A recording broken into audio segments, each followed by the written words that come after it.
أعوذ بالله من الشيطان الرجيم بسم الله الرحمن الرحيم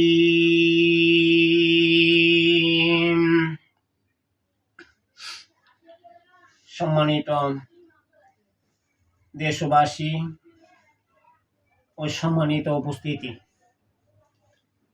আজ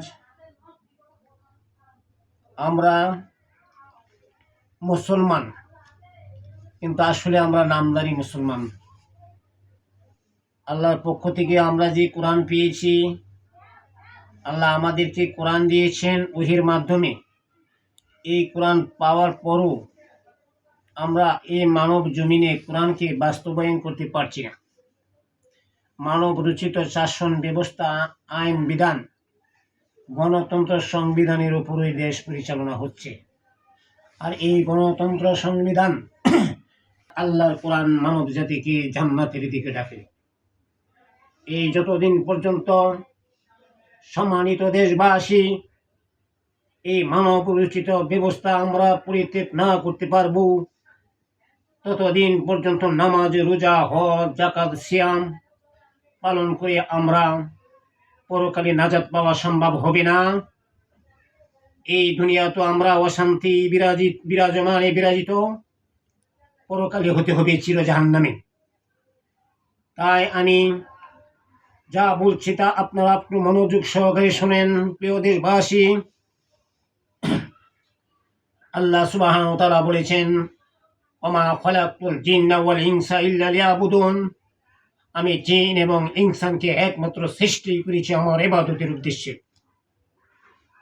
কিন্তু দাসত্ব, ইবাদত, বন্দেগী, যারা প্রকৃত মুসলিম তাদের ইবাদত হবে এমন ইবাদত যে ইবাদতে রাসূল করিম সাল্লাল্লাহু আলাইহি ওয়াসাল্লাম করে গিয়েছেন। আল্লাহ রাসূল সাল্লাল্লাহু আলাইহি ওয়াসাল্লাম দুনিয়ার জমিনে এসেছেন, আল্লাহ সুবহানাহু ওয়া তাআলা তাকে পাঠিয়েছেন, আমা আরসালনাকা ইল্লা রাহমাতাল লিল আলামিন, হে রাসূল আমি আপনাকে পাঠিয়েছি বিশ্ব মানব জাতির মুক্তির দূত হিসাবে। যারা আপনার অনুসরণে, অনুকরণে অনুপ্রাণিত হবে তারাই পাবে পরকালে নাজাত। আর যারা আপনার অনুসরণ অনুকরণ না থাকবে তারাই এই দুনিয়াতে তারা হবে চিরবঞ্চিত, পরকালে হবে জাহান্নামের অধিবাসী।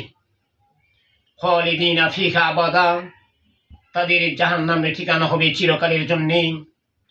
আমি এত সংক্ষিপ্ত বক্তব্য করছি, বেশি একটু লম্বা করতে চাই না।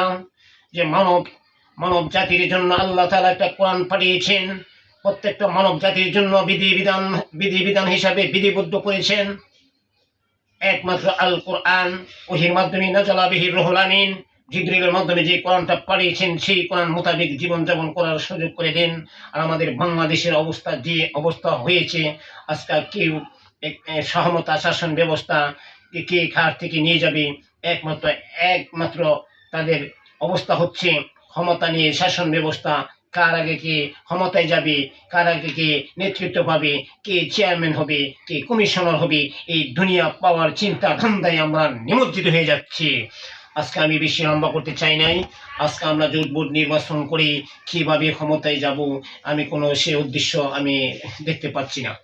যাই হোক, আমি সংক্ষিপ্ত আর লম্বা করি নেই। ইনশাল্লাহ আপনি দেশবাসীর কাছে আমার অনুরোধ রইল, বিনীত আবেদন, আমরা হাবলিল্লাহি জামিয়া, আমরা ঐক্য হওয়ার গত হাবলিল্লাহি জামিয়া ওয়ালা তাফাররাকু। তোমরা আল্লাহ সুবহানাহু ওয়া তাআলা বলেছেন, হে মানব জাতি তোমরা সীসা গোলা পাশির মতো ঐক্য হও। যে আল্লাহ তাআলা বলেছেন হাবলিল্লাহি জামিয়া, যে হাবলুন মানে রশি, কোরআনের মোকাবেলা করো। কোরআন হলো মানব জাতির জন্য জীবন বিধান। যার কোরআনের সাথে কোনো সম্পৃক্ত নাই, যার কোরআনের সাথে কোনো সম্পর্ক নাই, তাদের জীবনে এই দুনিয়াতে হবে তারা লাঞ্ছিত, পদদলিত।